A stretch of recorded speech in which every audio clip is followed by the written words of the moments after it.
Hi friends అందరికీ మేమైతే ఇగో నిజామాబాద్ సర్కార్ హాస్పిటల్కి అయితే వచ్చినాము. ఇక్కడ అన్నకైతే యాక్సిడెంట్ అయింది, అందుకనే చూడడానికని వచ్చినాము. అన్నను వదిలినాను. ఇదే నిజామాబాద్ హాస్పిటల్, మస్తు పెద్దగా ఉంది హాస్పిటల్ అయితే.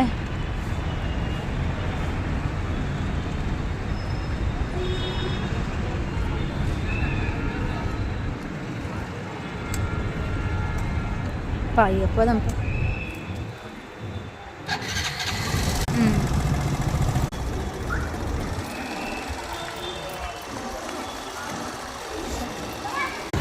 ఇదైతే బస్ స్టాండ్, మీకు తెలుసు కదా బస్ స్టాండ్. ఇదైతే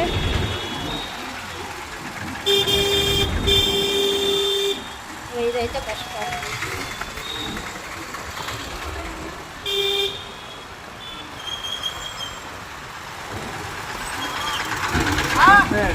ఆడకి హైదరాబాద్ రోడ్కి పోయినాం చూడు, ఆడ దొరుకుతాయి అవి.